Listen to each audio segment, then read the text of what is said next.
Hey everyone.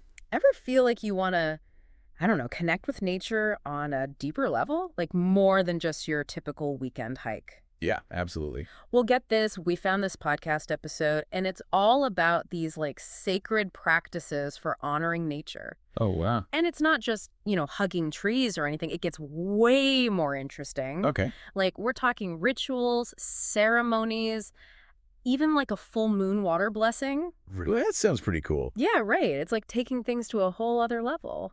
So what exactly are these practices all about? Well, it seems like it's about realizing that we're not separate from nature, but like a part of it. Right, that makes sense. We Yeah, often forget that. totally. And that's where this idea of grounding comes in. Grounding. Yeah, like literally connecting to the Earth's energy. Have you ever heard of that? I have. But I've always wondered, what's the actual science behind it? Me too. It sounds kind of out there, but apparently there's research that shows that being in direct contact with the Earth can actually affect us physically. Interesting. Like how? Well, they found that grounding can reduce inflammation, help Mhm. you sleep better, Hmm. and even like lower your stress hormones. Wow. That's pretty amazing. Right. It's like plugging into the Earth's natural energy field. And just rebalancing our own. Exactly. I've actually tried it a few times, just standing barefoot on the grass. Yeah. And I have to say, I do feel more centered afterwards. Like more calm. Yeah, exactly. All the mental noise kind of just fades away. I could see how that would be really beneficial. It's Especially these days when everything's so hectic. totally. And the best part is, it's so easy to do. Even just a few minutes a day can make a difference. So we're not talking about hours of meditation or anything. Nope.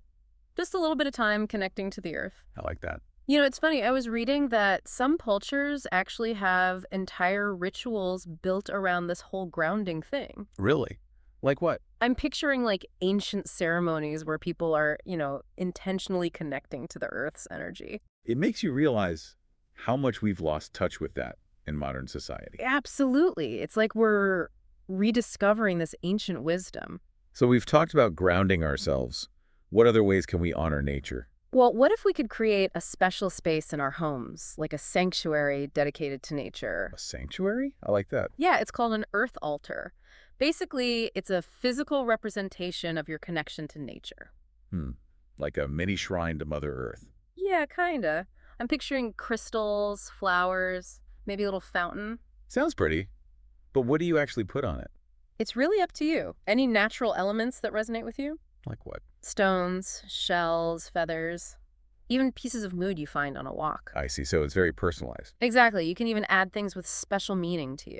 Like a photo of your favorite place in nature. Yes. Or a memento from a trip that was really meaningful. So it becomes a visual reminder of your connection to nature. And a way to honor it, too. I like that idea. It's like having a little piece of nature right in your home. Exactly. Okay, ready for something even more mystical? Okay, hit me. Full moon water blessing. Whoa. The moon. I know, right? Yeah. I've always been fascinated by the moon's energy. And this seems like a beautiful way to tap into it. I can see that. But how does it work? Well, from what I understand, you basically take a bowl of water Okay. and you put it under the light of the full moon. So it's soaking up those lunar rays. Exactly. And as the water sits there, you can speak your intentions into it. Intentions. Yeah, like expressing gratitude for nature, asking for guidance, or just basking in the moon's energy. That's pretty powerful. Right. I can just picture myself standing there under the full moon. Whispering your hopes and dreams into this bowl of water. Yes, it's such a beautiful image. But what do you do with the water afterwards? Well, you can drink it, use it to water your plants, or even add it to your bath. Really? Yeah. The idea is that the water becomes infused with the moon's energy. Carrying with it your intentions. Exactly. So you're basically integrating that lunar magic into your life. Wow. I love that. Okay, so we've grounded ourselves, built an altar, and blessed some water. What else can we do to deepen our connection with nature?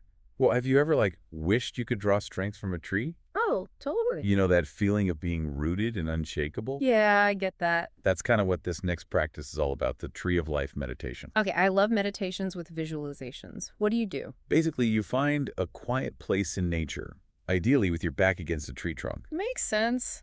Getting all cozy. Yeah, exactly. Yeah. Then, as you close your eyes, you start picturing yourself becoming the tree. Whoa, becoming the Yeah, tree. like your feet extend down into the earth, turning into roots that anchor you. Okay, I can kind of see it. Your spine lengthens, strong and steady like the trunk. And your arms reach up, kind of like branches soaking up the sunlight. I'm already feeling more grounded just thinking about it. Right. It's amazing. And then as you breathe, you visualize drawing energy up from the earth through those roots and releasing any tension out through your branches. It's like a natural energy exchange. Exactly. You're left feeling so refreshed and revitalized. No, it's true. We're not that different from trees. We're all connected. Absolutely. Part of this big web of life. Speaking of interconnectedness, what about that practice of honoring the four elements? Oh, yeah. The earth, water, fire, and air. The building blocks of, well, everything. It's really about recognizing and appreciating them in our lives. Because honestly, we're constantly interacting with them. Whether we realize it or not. Exactly. So it's a good reminder to be mindful of their presence.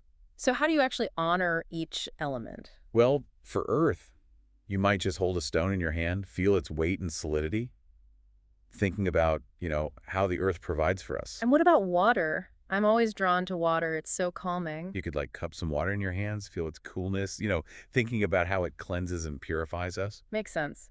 What about fire? I always think of fire as this transformative energy. Yeah, totally. To honor fire, you might light a candle, just gaze at the flame, appreciate that light and warmth it brings. Okay, and lastly, air.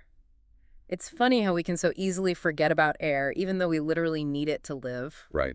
So simple, but so vital. For air, just take a nice deep breath. Feel that air entering and leaving your lungs. If it's windy, even feel the wind on your skin. We're all breathing the same air. It really puts things in perspective. It is amazing how much we rely on those elements for, well, everything. It really is. And this practice, honoring them, it's such a great way to just cultivate gratitude for nature. And it's something you can do anywhere, anytime. Exactly. Just tune in to the elements around you. Appreciate them. Going through all these practices, from grounding to the moon blessings, honoring the elements, it makes me realize that honoring nature isn't always about these huge gestures. Yeah, it's more about cultivating that mindset of respect, appreciation for everything. Exactly. Even just taking your shoes off, feeling the grass between your toes, or pausing to listen to the birds sing. Those little moments can be really powerful if you let them. But there's one more practice we haven't talked about yet that has this lasting impact, not just for ourselves, but for the planet. Planting a tree, right? Yeah. There's something so symbolic about it. It's like this act of faith in the future. Definitely.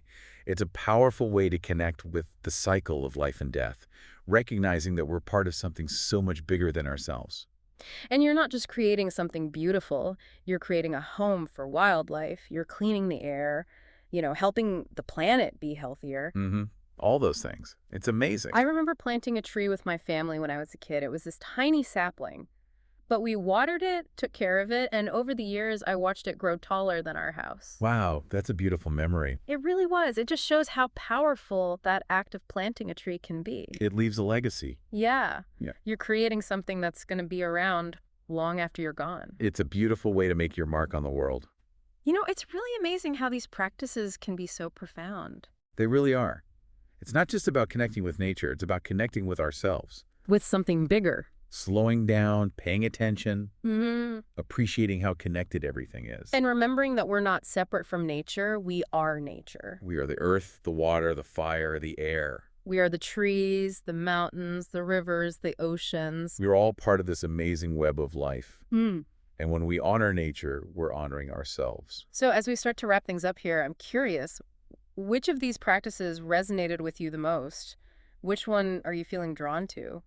Maybe it's that grounding practice, finding time to connect with the earth's energy, or creating a sacred space with an earth altar. Or even planting a tree, leaving a legacy behind. Whatever it is, we encourage you to explore. Discover for yourself the power of honoring nature. And there's so many other ways to connect with nature out there too. Oh, for sure. So many ways to find inspiration and peace in its beauty. It really is like opening this whole new door to the world. It's funny, as we've been talking about all these practices, it's made me think about how honoring nature can also be about those everyday moments.